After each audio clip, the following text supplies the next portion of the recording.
thank God those days of Nicholas Hellenius have gone. You've just mentioned Nicholas Hellenius and then straight after Romelu Lukaku. Yeah. Thank God we're not that side anymore. You got people are being negative about the window and how we start and how we're looking. We haven't got Tonov and Hellenius we and haven't Kozak.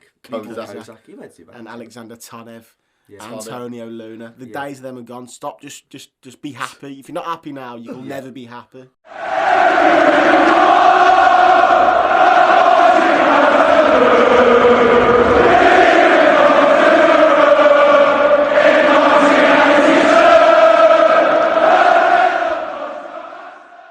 Hello and welcome to the Every Week We Follow podcast, the Aston Villa podcast where we share views on everything Villa related, including pre-match views, match reaction, highlights of past and present, statistics and more. My name is Sam Rayworth, editor of the website. I have with me Villa season ticket holders and away game regulars Willem Rayworth and Reece Lloyd. Starting off this week then, we've got to first talk about our lovely victory over Barrow, which Willem managed to predict correctly. What was it? I predicted 6-0, didn't I? 6-0. Just knew it. Just felt it in the bones. It's always a tough. It's always a tough one going away to Barrow, isn't it? But I just felt that it was right. Yeah. 6-0, and with our Reece boy made the trip, didn't they? Well, yeah, I got caught on TV. I'll take some autographs after the pod. But, no, it was a good performance. I think. On the pod we were saying, don't want to see Hurahan anywhere near the team. I know he's now left, which we can talk about. However, I do think he led with absolute. Oh yeah. He led with example in that game. I think there was a lot of youth in that team, such as Archer. He was terrific, got the hat trick. But even players who were coming on in the last 5 minutes, when Caleb came on in the last 5 minutes, I'm seeing Hurahan shout, like, ball at him to do things. Yeah. And I thought for the kids that were playing, having someone with that experience on the pitch made a big difference. It was just a perfect performance, really, wasn't it? There's not much really to say other than we absolutely dominated. Nothing phased us. I think the goals that we scored, they were nice, well worked goals. They didn't offer much, though, did they? To be honest, but it's good to see. In the past we have made hard work of these games in the past. Even look at when we were under O'Neill, we'd lose to the likes of Leicester. No, it's not Barrow, but we'd lose to lower league opposition quite a lot under previous regimes. So. Paul Lambert, I'm pretty certain lost to Leighton Orient, didn't they? Yeah. We lost to Bradford as well. Bruce lost to Peterborough as well. Yeah, I remember we lost to Bradford. I don't want to talk about that one. So in the past we've been known to make these games difficult. Doncaster under O'Leary, Christ, 3-0. So it's good. I think the one thing you're always going to get out of Dean Smith in these cup ties, he plays a squad that he knows capable of winning the game. We're more than capable of doing so, weren't we? So no, all in all, a good performance, worth the 7-hour trip. And I was knackered the next day at work. So decent. No, yeah, I think same as what you said. Hurahan, to be fair, I didn't want to see him only because we all knew that he was going. But I mean, look, fair play to the bloke. He did do a really important job, and it's nice to see how sweet that he's got a very sweet left foot. He sent Ghazi through, didn't he, for the first one? He put it across. Oh, Ghazi, I thought was really good. I mean, we don't really want to get too carried away because it was a game against Barrow. Nice for Archer to get his hat trick. 3 really well taken goals. Really good finishes. Really good. And Philogene Badake looking effective as well. I think Caleb come on and we hadn't really seen any of him really in a Villa top at all. And he looks an absolute unit. He's massive, isn't he? He looks like quick as well. And he looks like a decent option to have. I think he played the other night as well for the kids again. Scored a goal. Scored, yeah. He didn't score the goal against Wickham. I know. Archer got another one last night. Yeah, he scored on the Friday. I can't remember. Yeah, Philogene Badate's got a couple as well. So yeah, and he was apparently tearing him to shreds as well. So it's good times. Kids are looking great. Yeah. But I can't remember the last time we had so many kids coming through the academy that you could actually look at them and go, they could probably do a job. Yeah, it's a shame we got Chelsea in the next round of the cup, really, because I think if we would have played someone in Championship League 1 level, a lot of these kids could have played again quite comfortably. It would have been a good test. I think against Chelsea, for me, and it's something we've spoken about before, I don't think we're going to be flying too high in the league this season. So for me against Chelsea, I'll be going full strength. Yeah, I really would. I don't know. I mean, I'd like to see the kids play again, to be honest. Or well, not necessarily the kids, but definitely a second string side. I think around that time you might see. Is the Champions League? When's the first round of the Champions League? I'm pretty sure it's a couple of weeks around that period, and so I mean Chelsea will make changes, won't they? They'll make changes, and they'll definitely still be able to feel a strong team. Yeah. But I wouldn't be be playing Well, Ollie Watkins and Tyrone Mings. their bench the other week, they had like Werner. Yeah. I mean, I can't name. Well, they've just signed Saul as well, haven't they? Yeah, from Athletic, they've got a good squad, haven't they? Baller. So Ridiculous signing. yeah. Well, we'll talk about that game when we come to it. So other reaction then, Brentford. Well, I mean, this is the first home game I'd actually missed in a while. Disgrace. I was locked up in a forest all weekend at a festival. Festival season's back. You got to let me off with that one. Yeah. Sam was also at a festival, but I made the game. you made the game. He's better than I am. Yeah. But Reece, well, you're gonna have to talk us through this one. Awful game. It was just a real dross game of football. It was one of those games where you're watching it and you're like, is it going to get going in a sec? The first 20 minutes were decent. Both goals were scored quite early doors. I thought their goal was pretty stuffy. You can't leave Tony with that much space in the box on his own. It's his celebration as well. It's just, it's another thing they can add to the trophy cabinet alongside the ashtray and the big postcodes. It's just, and the thing is, I think some of his agents are blue nose. It's just, I bet he doesn't even know what that means, does he? You know what I mean? So, I mean, we'll brush past that, but you can't leave Tony that much space in the box. And from then on in, I thought Brentford were happy just to take a point. I really do. I think obviously the goal from Buendia, which is shortly after, was a really, really nice goal. Oh, lovely. It was great to see him kind of in the score sheet, getting involved into the goals, really. Yeah. Great goal from Buendia. I think that'll be the first of many for Buendia. Right outside the box in the centre. He's got a sweet perler on him, and I think you'll see a lot of that this season. So that's one positive I'll take from the game. I thought Buendia took his goal really well. His passing was good as well. Yeah, again, there's certain times in games where he's almost a bit too smart for his own good, where we're not quite reading his pass at the moment. I think that will come again with time, especially when you've got Ings and Watkins in the same team. Yeah. I think having two up front, there's more options to kind of run onto these balls he's making. Because again, I think with Ings on his own, he can be a bit isolated. He's not the quickest either. So some of these balls are going astray. But I think with Watkins next to him, it will come. Yeah. But no, I thought Buendia played well. I thought Twanzebe had a really solid game. I thought he had a great... And you know what? We know Twanzebe's got that in the locker, to be honest. If he does come in with someone's injured, he's got it in the locker to do that. He never drops anything less than a 7 for me in a Villa shirt. He was absolutely solid. So Twanzebe another positive, but yeah, the second half was just... It was so stop-start. The ref was just... The ref wasn't helping. I don't want to talk about the referee, but he wasn't helping, was he? Well, the thing is, they've brought in this new thing where they're trying to let a lot of these fouls go, but it just didn't happen at all. I mean, even the game before, it went the complete opposite way against Newcastle. They were just letting really bad tackles go, and then they've just pulled it back and it's gone too far the other way. I think it was his first game in the Premier League, reffing, and it showed. It was he lost control of the game in the second half. I think there was 8 minutes added time just from stoppages. It was just ridiculous. And it's a shame because I thought if any team was going to win that game, it probably would have been us. Brentford, like I said, were happy to take the point. I thought they'd come and play better football, to be honest, but they just wanted the point, and you can't blame them. They've just got promoted. They've come to Villa Park. You probably would take a point when you to be honest. They've got 5 from the points, first 1 win, 2 draws. They've had a good start really for all accounts. So they went to Villa Park and they did what they needed to do. But I do think if any team's going to win, it would have been us. You just couldn't get anything going. I thought creatively, El Ghazi. For me, I'm in a lot of praise about El Ghazi for his performance against Brentford. There's a difference between having a lot of the ball and playing well. Don't get me wrong, he had a lot of the ball, but he did absolutely nothing with it. He was terrible against Brentford. That might sound really harsh. I think all game I saw him beat one man, and that was in the 94th minute. And he did beat him. He put in a great cross, but other than that, he had a lot of the ball, fair enough, but he wasn't beating anyone. And the difference there between, like you said, Barrow and Brentford, it's clear to see. I think as soon as Bailey's fit, he comes straight into that team for me. I think it goes to what Willem said last week, is that he's a 3-touch player. Yeah. And he had many more than 3 touches in each time he had the ball. Yeah, I might sound a bit harsh what I've said there. I just for me, because he had so much of the ball, he was under the lights for me on Saturday, and it just proved that in terms of beating a man, which you have to do as a winger, he's not very good at it, is he, to be honest? No. He was trying to beat players a lot of the time. Balls were just bouncing off feet. I'm just thinking, he lacks that finesse, doesn't he? And look, I'm not saying he's not a bad player to have in the squad. I think he's a good player to have in the squad. But as soon as Bailey's fit, I definitely want him involved. Yeah, you'd like to think that I mean, I obviously only seen minimal highlights of the game, but I seen the chance that he had in the last minute. I thought obviously that looked quite nice, but to hear about he had a lot of the ball. If your winger's having a lot of ball in the game, you'd hope he creates more than one chance. Yeah, and you'd hope he'd create that chance before the 97th minute or whatever it was. Yeah.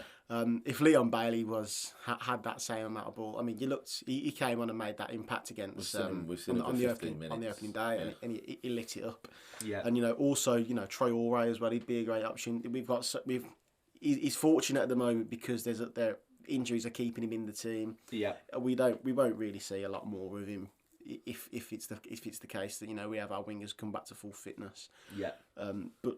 It is what it is. I think we get the draw. It wasn't a loss. It wasn't the most vintage display. It's not the end of the world. We've still got a new team. We're still coming together. I've seen some ridiculous shouts on Facebook, and I don't like to go on Facebook because some of the people on there are absolutely outrageous, and even they're all actually pouring onto Twitter as well at the moment.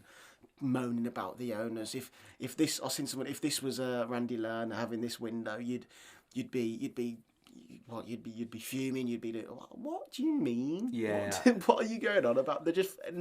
Some people just are never happy. I think we've got to be careful because I mentioned it earlier. We've got to be really careful because I think what we've done this window is we've stripped the squad down. So we've got rid of more deadwood, and we are bleeding through the youngsters. Carney featured on Saturday against Brentford. Yeah. I'm pretty certain that JJ is going to be a real key player for us this season, especially while Sanson's out.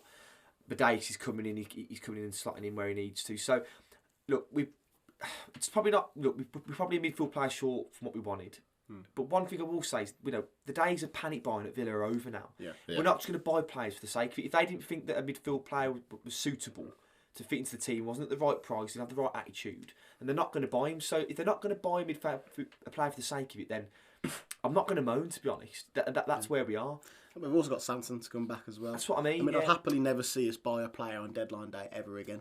Yeah. Because a transfer, unless it was someone like Sal from Atletico Madrid, and now they've managed to get him. Yeah, I'd take that. I'd take him, of course. But if you're buying players on transfer deadline day, then you haven't done your business good enough.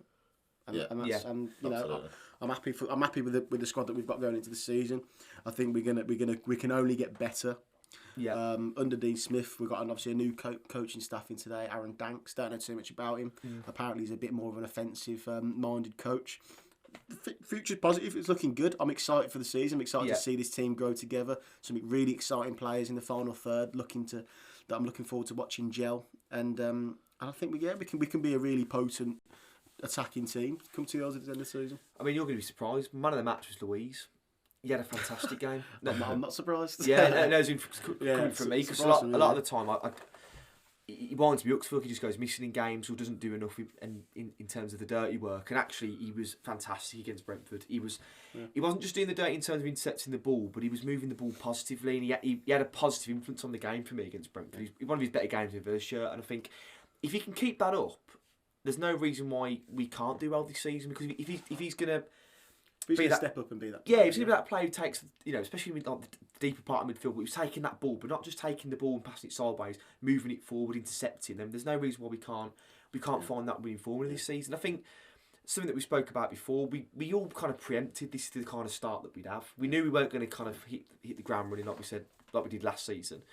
But I think fans have got to be patient and let it mould when it moulds. I think we'll start kicking in probably late October to November, and as soon as we start kicking in, that squad's fully fit, I think we'll fly. I think also you've got to notice as well that there was pretty much missing 4 key players from what the base of our last season squad was. You mean you've got no Mings, no McGinn, no Grealish, and to start off with no Watkins. There's 4. I say pretty much our entire spine from last season missing. Yeah, and we've it wasn't. I know it was pretty much a game that you described as not really getting going at any point, but. I don't think we obviously, like you said, we didn't deserve to lose the game. I think we still done well. It was interesting actually to see Tuanzebe start on the left hand side of the centre half. Yeah, I'm pretty certain he did. Yeah, because obviously usually Smith likes to go with a left-sided centre half, isn't he? So I think that probably tells you more about who he rates more. I mean, look, Tuanzebe probably is you trust him more, wouldn't you? Yeah, I'd say so. Him more. Howes we I love him, to be fair. He's great in the air, but he's got a mistake in him every game. It's whether that mistake leads to a goal or whether it's just a bit of a shaky, giving the ball away that he can make the recovery. But he always makes a mistake. He's a bit of a Nick Campbell with his 5-yard passes. That's why. Yeah. That's my issue. But he's a monster and he's a very good option to have. But Tuanzebe is just that little bit cut above, a bit more composed on the ball. But yeah, it's just interesting to see that he's played him when he's so really keen to play a left side centre half. But that's just a little thing. The thing is, you can be left-footed or right-footed. It's all about your defensive. Oh, of course. But JT. You know what I mean? Well, he was both-footed, wasn't he? Yeah, I think Tuanzebe, like I said, had a great game. And I suppose, like, we spoke about it before, the depth in defence at the moment for us is fantastic. I know you let go of Gilbert, but realistically, you've got Ashley Young who can play on that right-hand side as well. So I think the depth in that area, Tuanzebe can play right back as well. We've got depth in defence. If we do have injuries, like we did, look at it, we had our captain out on Saturday. And we've had Tuanzebe coming who I thought had a great game. So I'm not overly concerned with the defence at the moment. I think one player who has struggled this season to kick off the season is Matty Cash. Yeah. He's just looked a bit off the pace for me, a little bit more nervous, a bit shaky. I think it could just be he could just be getting into the season. The break might help him, to be honest. What did you think of Target against Brentford? He was improved. I mean, it's hard to improve on that Watford performance, is it? But he was improved. I think he might need a few games to get the confidence back, to be honest. Yeah. So the wingers come back in. Bailey comes in because Ashley Young played number 10. Now it was all right, but I think it was the same. It was Frenchie, wasn't it? It was the same as him when he played there against Watford on the left wing. He's better as a left back. Yeah. Who do you play against Chelsea at left back? Ashley Young. Just with the experience. I don't think Target's up for it at the moment. He had an all right game against Brentford, but I can't be risking watching that performance that I saw against Watford at Stamford Bridge because they've got so much more quality than Watford. They'll cut him open, won't they? We're going to be without Emi Martinez as well against Chelsea. Yeah. All the experience you could probably have, you'd probably take going to Stamford Bridge. Also without Emi Buendia. I think Smith said in his post-match that he does expect Bailey to be back in contention, so we hope that's the case. Ollie looks like he'll be back fit as well. Ings obviously looking good. Konza, I know he did hobble off, but hopefully he'll be okay.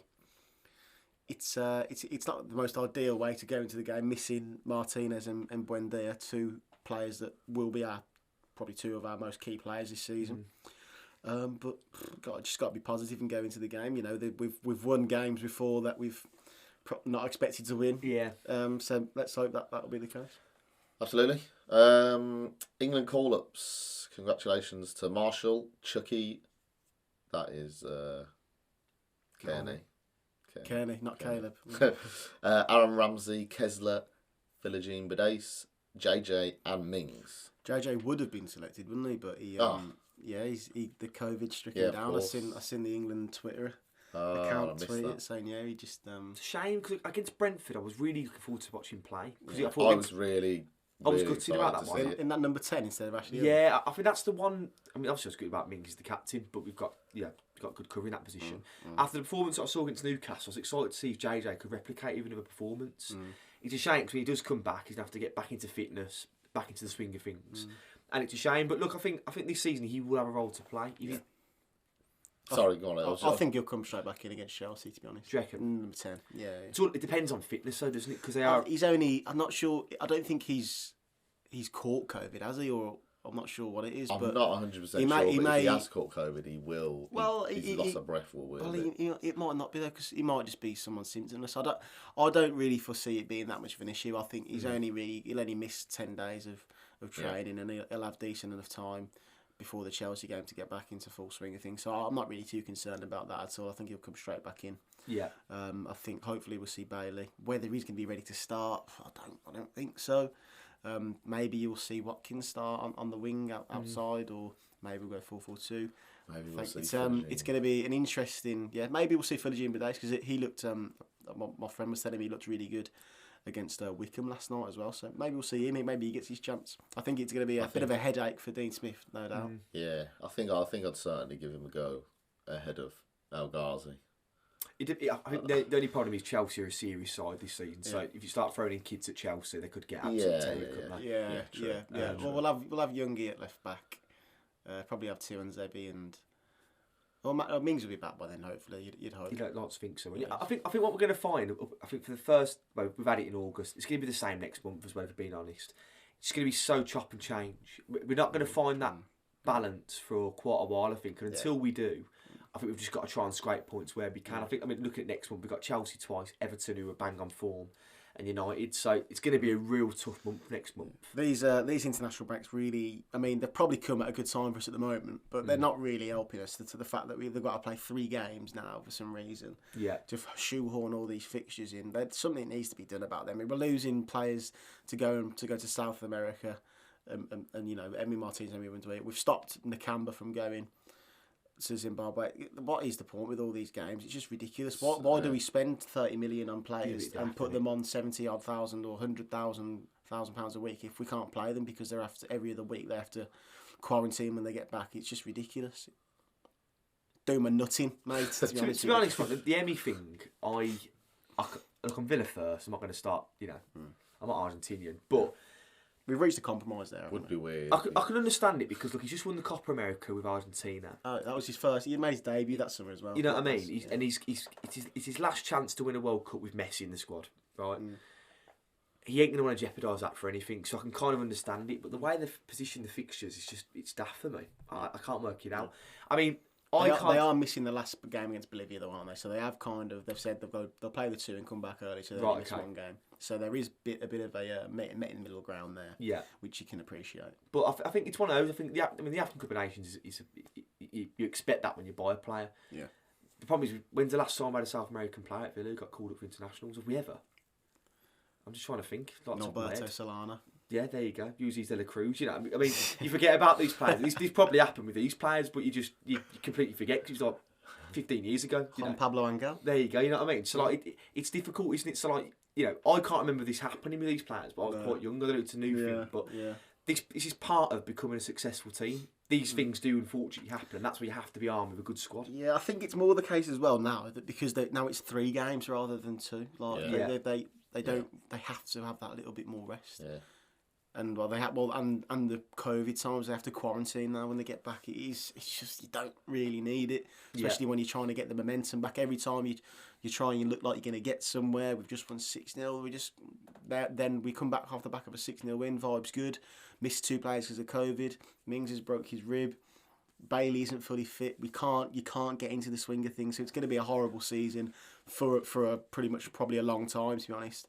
Hopefully we can get to November time, and then November, December, I think was really till we'll probably start to see something serious and find out where we are at that point, and then we can probably see where we're going to go this season. Be patient. Yeah. A £30 million spent on a player that's other than that, a transfer window, rate it out of 10. I mean, obviously you can't give it a 10 because losing Jack was far from ideal, but if we forget about that, with the business that we've done, we've replaced a key player with 3 top quality players. Yeah. I think we look at our squad, and I think we've had, and with that as well, we've made a £7 million profit as well. Yeah. We're a proper sustainable football club, being owned well. I thought we did the right thing to not go out and panic buy a centre midfielder, even though a lot of people were crying out for one. Out of 10, I think for having lost your star player, I can't really see it have gone much better than what it did. I think we've addressed pretty much everything. People are crying out for a centre mid. If the right one isn't there, you don't buy him. So I can't really see us having done any better. But we've lost our key player, so 9 out of 10. 9 out of 10. I'd probably give it a 7.5. I think, just because I think losing Jack's a -2 in it straight away. I think we did need a centre midfield player. We are missing that. I'd consider generally midfield. Yeah. Bit of a cliche though, isn't it? At the moment, everyone's saying we need a general, But I do feel like that's the area where, in certain games, that's where we were quite weak. But looking at the replacements, he bought Bailey, Buendia, and Ings. That's a new front 3 there in its own right. Yeah. It's a new front 3 in its own right, and it's quality, proven quality as well. Buendia is going to be an absolute player for us this season. 100%. Ings is an absolute bagsman, and I think the only player who kind of has to prove himself in the Premier League is Bailey, but he's done it on the European stage. So you've got a new front 3. You've bought Ashley Young, who can cover around 5 positions in one. He's looking as fit as ever. Yeah. So I mean, we've had worse windows, haven't we? Tuanzebe comes back. I think Tuanzebe is a real strong sign. I mean, it's not. I'd love to think it's an option to buy, or we're going to buy him at the end of it. But in terms of, I think what we've done is we've built the squad up very well this summer, and we haven't just bought. We've bleeded players in as well. So if you look at like the youth players that are coming in now who've just won the Youth Cup, they're like new signings, aren't they? Yeah. Carney's like a new signing. Aaron Ramsey's in the squad like a new signing. So. It feels like even though we bought about 4 or 5 players, it feels like we've bought a lot more than that because we're bleeding so many youth players through. So I think 7.58 at a push for this window. In terms of that midfield general, though, there is a bit of a wild card still sitting. Well, that we've just signed, sitting in the youth team. The lad that we had from West Brom, because we signed everyone from West Brom. Yeah. Including I think I can't for the life of me pronounce his last name. I'll try Irogbum. Yeah. Irogbum. No? Yeah. Rogbum. There you go. Hero. We'll call him Hero. I don't know. Yeah. I can be your hero, baby. Right, no, we're not going to start this again. I'm not going to do a song a week. You've got Leon Bailey on the left hand side. I ain't going to start again. He's a big lad, and he looks silky on the ball. You recall that one pass that he played for that? Just absolutely outrageous. Yeah. He's a big lad. He was Academy Player of the Year at Albion last year. Whether he's going to be ready for, I'm sure he's training with the first team. Whether he's going to be ready to play a first team game or not, I don't know. But he's a big lad. He's a centre midfielder.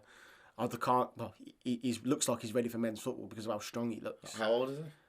I'm not too sure. He must be 17, 18. Let's have a little Google for him. I'm not going to be able to Google his name. Yeah, have a little Google. But I think he looks proper good on the ball, proper tidy. He's a bit of a wild card for me. I think we might probably see him. I think you'll definitely see him in the next round of the Carabao. Is it still the Carabao? Yeah. Yeah. I think we'll definitely see him against him, against Chelsea maybe. And he played well against with Sanson last night against Wickham. Yeah. He could be the general that we're missing. I think. Talk about Chelsea there. For me, I think what's the day in terms of going full strength. I know what you're saying in terms of wouldn't go absolutely full strength because I think your likes of your Houses and your Tuanzebes and Targets can do a job there. But I certainly would want the midfield to be strong. I would want it to be inclusive of your McGinn, or at least Louise, or I wouldn't. I think there needs to be an element of first team in that game because look, this season, if we're going to be that team, we're probably going to be around mid-table. Would be my prediction. Yeah. We've got to go for the cups. Yeah. We've got to go all out for me. I think we could probably get away with playing McGinn because he's missing fixtures now, isn't he? I think we've got to go absolutely at him. I think. I mean, look, you go all at him, you could lose the game. But I just think we've got. It's a real tough draw going to Stamford Bridge, but you've just got to go for it because look, at the end of the day, at the end of the season, I've got a funny feeling we're not going to remember it for much. So if we go to Stamford Bridge and nick a win in the cup. That could and it could really kick off our season, to be honest. Yeah, I wouldn't be against going full strength because at the end of the day, it goes back to what I'm saying before. We haven't really got a lot of time or a lot of games to waste with getting this kind of momentum. So it might do us well for us to go to Stamford Bridge. They're not going to play a full strength team. Go to Stamford Bridge, play a second string, although it's still going to be a very good Chelsea side with our first team. Get them playing together against a big team in a big ground like that. And trying to get a result just to get that feel good factor going. Definitely still be worth a few lads going in there. Yeah. Like maybe a Philogene Badace as well. Yeah, but it's just getting us playing together and getting the front three that we've just signed, including Watkins, that time to play together, isn't it? I think that, like I said earlier, I do trust Smith to. I'm not saying he's going to win us the game. But he'll certainly play a team that will be competitive. I can't see us going there and getting smashed. No. Whatever team he picks, he'll do it measuredly, and it'll be a side that he thinks can win us the game. Yeah. I don't think we throw away cup ties anymore. No. There used to be periods where we would throw away cup games. I remember when we used to play. When we played Spurs once, we'd absolutely 4-0. Helaney's got his pants pulled down. He literally got his pants pulled down. Yeah, it was. We were just awful. We were just awful. The difference in teams was just absolutely ridiculous. Yeah. Whereas now, I don't think we'd do that. I think whatever happens against Chelsea in that game, will be competitive. I mean, the first one we need to talk about is the league game, which can be very tough. No doubt Lukaku will have a field day. You just know for a fact that'd be the game where he really starts kicking off, wouldn't it? At Stamford Bridge. But I think that'll be a tough game. Snap your hand off for a point goes without saying. And we just got to see what we can do.